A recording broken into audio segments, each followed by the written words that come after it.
Hi friends, ఈరోజు మనం వచ్చేసి కర్ణాటక రాష్ట్రం బాదామిలో చూడవలసిన ముఖ్యమైన పర్యాటక ప్రదేశాల గురించి తెలుసుకుందాం. ప్రస్తుతానికి మనం బాదామిలో అయితే ఉన్నాము. అయితే ఇక్కడికి ఎలా చేరుకోవాలో ఫస్ట్ అయితే చూద్దాం. మనం ముఖ్యంగా హైదరాబాద్ నుంచి వచ్చే వాళ్ళకి మాత్రం ఒకవేళ మీరు ఓన్ కార్లో ఇట్లా వస్తే మాత్రం ఒక 420 కిలోమీటర్స్ ఇలా ఉంటుంది. హైదరాబాద్, షాద్నగర్, మహబూబ్ నగర్, రాయచూర్ అక్కడి నుంచి ఇక్కడ చేరుకోవాల్సి అయితే ఉంటుంది. ఇది ఓన్ వెహికల్ విశేషాలు. లేదు మీరు తక్కువ బడ్జెట్లో వెళ్ళాలనుకుంటున్నారనుకో, ట్రైన్ వచ్చేసి బెస్ట్ ఆప్షన్. అయితే ట్రైన్లో కూడా ఛార్జ్ చాలా తక్కువ ఉంది. 320 రూపీస్ ఇలా స్లీపర్ క్లాస్ అయితే ఉంది. ముఖ్యంగా మనకు హైదరాబాద్ నుంచి ప్రతిరోజు 3 గంటల 50 నిమిషాలకు మధ్యాహ్నం ట్రైన్ ఉంది. మీకు అదే రోజు నైట్ వచ్చేసి 2:30కి ఇలా దించేస్తుంది. ఆ రిటర్న్ ట్రైన్ బాదామి నుంచి హైదరాబాద్కు 11:30కి ఉంది నైటు. మార్నింగ్ 10:30కి వచ్చేసి హైదరాబాద్లో అయితే దించొస్తుంది. ఈ విధంగా మీరు వచ్చేసి హైదరాబాద్ నుంచి బాదామి నుంచి హైదరాబాద్ అయితే చేరుకోవచ్చు. ఇవన్నీ మిగతాయి చూడవలసినవి ఆ గ్యాప్లో 1 డేలో అయితే కవర్ అయిపోతాయి. అవి ఎలా కవర్ చేయాలో మనం చూద్దాం. మీరు బాదామిలో వచ్చిరనుకో, ఎర్లీ మార్నింగ్ వచ్చేసి డైరెక్ట్ బాదామి కేవ్స్కి వచ్చేయండి. ఇగో ప్రస్తుతానికి మనం చూస్తున్నాయి బాదామి కేవ్స్. మొత్తం ఒక కొండను తొలిమి 4 గుహాలయాలను అయితే నిర్మించారు. ఎంట్రీ టికెట్ వచ్చేసి జస్ట్ ఒక 25 రూపీస్ అయితే ఉంటుంది. 6 to 6 టైమింగు. పార్కింగ్ ఫీజు అది అయితే ఏం లేదు. ప్రస్తుతానికి మనం కేవ్ 1 దగ్గర అయితే ఉన్నాం చూడండి. ఇక్కడ వచ్చేసి మనకు అర్ధనారీశ్వరుడు అయితే దర్శనమిస్తాడు. ప్రస్తుతానికి మొత్తం శిథిలమైపోయిన రూపంలోనే అయితే కనబడుతున్నారు ఇక్కడ ఆలయాలు మొత్తం. అయితే ముఖ్యంగా ఇక్కడ వచ్చేసి నాట్యం చేస్తున్న మనకు నటరాజస్వామిని కూడా చూడొచ్చు. మీకు మొదటగా అయితే చూపించాను. ఒకసారి చూడండి ఈ గుహలు ఎలా ఉన్నాయో. ఇక్కడ నుంచి మనం రెండో గుహాలయం దగ్గరికి రావాల్సి అయితే ఉంటుంది. మొదటి గుహాలయాన్ని మనకు 5వ శతాబ్దంలో నిర్మించడం జరిగింది. అయితే రెండో గుహాలయాన్ని మాత్రం 6వ శతాబ్దంలో అయితే నిర్మించడం జరిగింది. ఇప్పుడు మనం చూస్తున్న ఈ గుహాలయాలను మొత్తం మనకు బాదామి చాళుక్యులు అయితే నిర్మించారు. 6 నుంచి 8 శతాబ్దాల మధ్య కాలంలో అయితే వాళ్ళు నిర్మించడం అయితే జరిగిందట. ఇక్కడ చూడండి అనేకమైన దేవతామూర్తుల విగ్రహాలు ఎంత చక్కగా నిర్మించారో చూడండి. ఒక కొండను తొలుముకుంటూ ఈ ఆలయాలు మొత్తం వాళ్ళైతే నిర్మించారు. ఇప్పుడు ఇక్కడ నుంచి చూస్తే చూడండి, ఆ కింద చూస్తుంది అగస్త్యాలయకు చాలా బాగుంటుంది. తర్వాత అక్కడికి వెళ్దాం. ఇక్కడ నుంచి మనం 3వ గుహాలయం దగ్గరికి అయితే వెళ్దాం. వెళ్తూ ఉంటే ఒకసారి రైట్ సైడ్లో చూడండి, యాక్చువల్గా ఈ కొండపైకి ఎక్కడానికి ఇలా మెట్లు అయితే ఉన్నాయి. ప్రస్తుతానికి ఈ మెట్లను అయితే క్లోజ్ చేశారు, ఎందుకనేది మనకైతే తెలియదు. ఇక్కడ నుంచి ఒకసారి వ్యూ అయితే చూడండి. మనం ఆ కిందికి వెళ్ళి అట్లా వెళ్ళాలి. తర్వాత ఇప్పుడు మనం ఇక 3వ గుహాలయం దగ్గరికి అయితే వెళ్తున్నాం. వావ్, ఇక్కడ చూడండి ఎంత బ్యూటిఫుల్గా కనబడుతుందో. అయితే ఈ ఆలయాలు మొత్తం హిందువులు, జైనులు, బౌద్ధుల నిర్మాణ శైలిలో అయితే నిర్మించడం జరిగింది. లాస్ట్ మనకు 4th కేవ్ ఉంటుంది కదా, ఆ కేవ్ ఏంటంటే మనకు మొత్తం బౌద్ధులకు సంబంధించింది. ప్రస్తుతానికి మనం ఈ 3వ గుహాలయం దగ్గర అయితే ఉన్నాం. ఇక్కడ చక్కనైన విష్ణుమూర్తి స్వామి విగ్రహం ఉంటుంది. నాట్యం చేస్తున్న నటరాజస్వామి విగ్రహము చాలా బాగుంటాయి. మీరు ఎక్కడా చూసి ఉండరు, అంత అద్భుతమైన నిర్మాణ శైలులు అయితే ఇక్కడ మీకు కనబడుతూ ఉంటాయి. వావ్, ఎంత బాగుందో చూడండి ఒకసారి. ఈ నిర్మాణ శైలి చాలా డిఫరెంట్గా ఉంటుంది. చాళుక్యులు ఏంటంటే ఈ ప్రాంతాన్ని రాజధానిగా చేసుకొని వాళ్ళ కాలంలో అయితే పరిపాలన అయితే కొనసాగించారు. ఇప్పుడు మనం 3వ గుహాలయాన్ని కంప్లీట్ చేసుకొని 4వ గుహాలయం దగ్గరికి అయితే వెళ్తున్నాం. వెళ్తూ ఉంటే ఒకసారి వ్యూ చూడండి ఎంత బ్యూటిఫుల్గా కనబడుతుందో. వావ్, మనం 4th కేవ్ దగ్గరికి అయితే వచ్చేసాము. ఈ మొత్తం వచ్చేసి మనకు బౌద్ధులకు సంబంధించింది. ఒకసారి నిర్మాణ శైలి, ఆ గోడల పైన ఉన్న ఆ నిర్మాణాలను చూడండి ఎంత చక్కగా ఒక కొండను తొలుముకుంటూ నిర్మించారో. వావ్, ఇక్కడ నుంచి చూడండి ఆ కింది భాగాన ఉన్న వ్యూ ఎంత చక్కగా కనబడుతుందో. ఇక్కడ కంప్లీట్ చేసుకొని కిందికి వచ్చేసేయండి. కిందికి వస్తే లెఫ్ట్ సైడ్లో ఆ కాలం నాటి మసీదు కనబడుతుంది. అక్కడి నుంచి కొంచెం ముందుకు వచ్చేసారనుకో, ఇక్కడ ఇంటర్లాకింగ్ సిస్టమ్తో నిర్మించిన ఒక గుడి అయితే ఉంటుంది. ఎల్లమాటేవి గుడి అయితే అంటారు. మొత్తం ఇంటర్లాకింగ్ సిస్టమ్తో ఉంటుంది గుడి.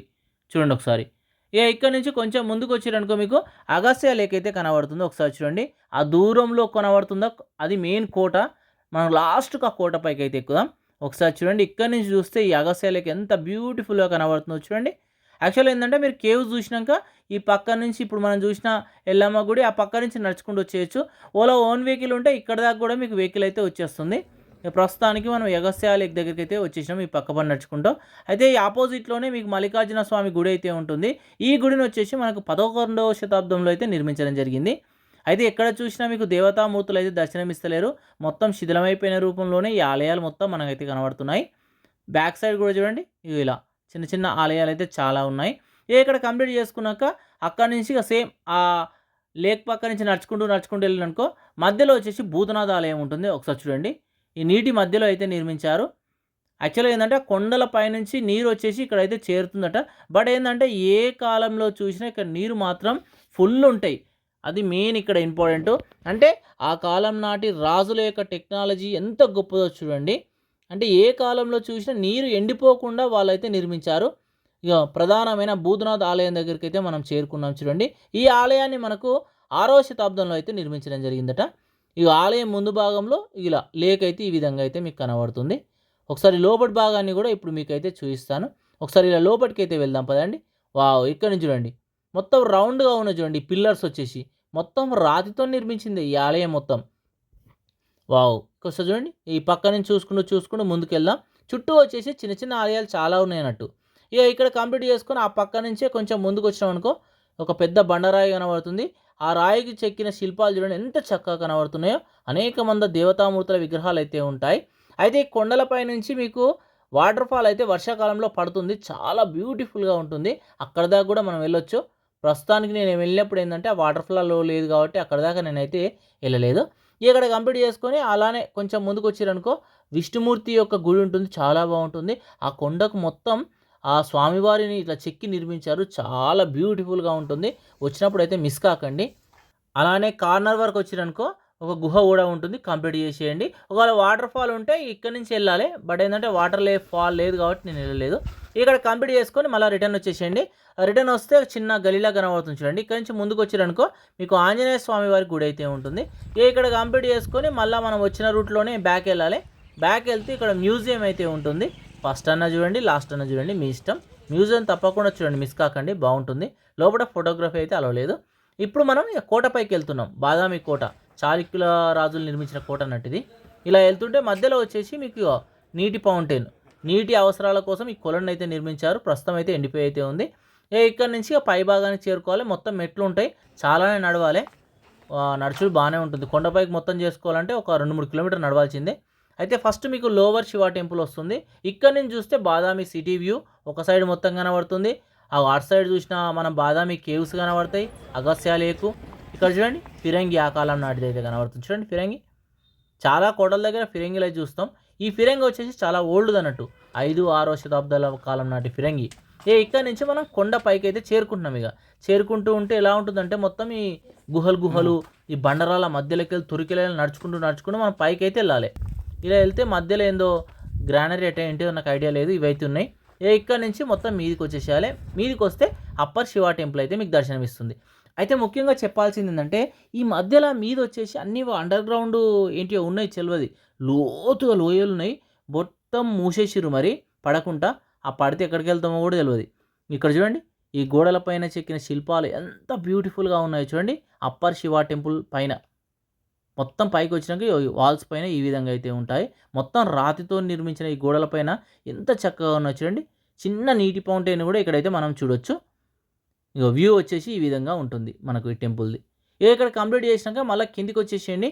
కిందికి వచ్చాక ఎగ్జాక్ట్లీ మళ్ళీ కొండపైనే ఇది మాల్గంటి శివ టెంపుల్ ఉంటుంది. చాలా ఓల్డ్ టెంపుల్ బాదామిలోనే. నేను మిస్ అయినా, మీరైతే మిస్ కాకండి. వచ్చినప్పుడు మీకు కొండపైకి అయితే చేరుకోవాల్సి ఉంటుంది, కానీ చాలా బాగుంటుంది. నేను ఆ రోజు మిస్ అయిపోయినా. ఇక్కడ నుంచి మీకు 2 వర్డ్స్ బాణాశంకరి మాత అమ్మ టెంపుల్ దగ్గరికి వెళ్ళేటప్పుడు మధ్యలోనే ఇప్పుడు మనం చెప్పిన గుడి ఉంటుంది. అక్కడ ట్రెక్కింగ్ చేయాలంటే చేయొచ్చు. ఇట్లా కొండపైకి తాళ్ళు పట్టుకొని ఎక్కుతారు. చివరగా వచ్చేసి ఇప్పుడు మనం చెప్పుకున్న శక్తిపీఠాలో ఒకటైన బాణాశంకరి మాత అమ్మవారి ఆలయం. ఇక్కడ చాలా రష్ ఉంటుంది ఉత్సవాలప్పుడు. అయితే నేను వెళ్ళినప్పుడు ఉత్సవాలు జరుగుతున్నాయి, ఒక 2-3 కిలోమీటర్ల బయటనే కార్లు ఆపేసారు. సో అందువల్ల నేనైతే మిస్ అయిపోయాను. ఇప్పుడు నేనున్న రూమ్స్ అయితే చూపిస్తాను. ఇక్కడ రూమ్ ఎందుకు చూపిస్తా అంటున్నా అంటే బాదామిలో స్టే చేయడానికి రూమ్స్ అయితే లేవు, ఎక్కడ లేవు. మేమైతే చాలా సెర్చ్ చేసినాం. రెండే ఉన్నాయి. బాదామికి వెళ్ళే ముందు చౌరస్తా వస్తుంది, అక్కడ లెఫ్ట్ సైడ్లో ఒక లాడ్జ్ ఉంది. బట్ అక్కడ ఏంటంటే కార్లో ఇట్లా వెళ్ళారనుకో పార్కింగ్ ప్లేస్ లేదు. బైక్లో వెళ్తే ఓకే, రూమ్‌కు రెంట్ గూడా బానే జెప్తుర్రు. అయితే దీనికి ఆపోజిట్‌లోనే మీకు కళ్యాణి రెసిడెన్సీ అయితే ఉంది. నేనైతే ఇక్కడనే స్టే జేసిన. 1 డేకొచ్చేసి ₹1000 అయితే పడ్డది. ఇక్కడ కార్ పార్కింగ్ జేసుకోవడానికి ప్లేస్ ఉంది. నాకు తెలిసి అయితే ఈ కళ్యాణి రెసిడెన్సీ బాదామిలో బెస్ట్ ఆప్షన్‌గా చెప్పొచ్చు. రూమ్ గూడా చాలా నీట్‌గా ఉంది. ఒకసారి రూమ్ గూడా చూయిస్తా చూడండి. ఒక టీవీ ఇచ్చిర్రు. మామూలుగా ఏసీ గూడా ఉంది. ఇగో బెడ్ వచ్చేసి ఈ విధంగా ఉంది. ఒక ఫ్యామిలీ వచ్చినా హాయిగా ఉండొచ్చు. ఇంతకన్నా ఎక్కువ ఎక్స్‌పెక్ట్ అయితే మీరు బాదామిలో చేయొద్దు. ఇది దొరకడమే ఎక్కువగా చెప్పుకోవచ్చు. రూమ్స్ అయితే అవైలబుల్‌గా అయితే లేవు. ఇవి బాదామి విశేషాలు. Thank you.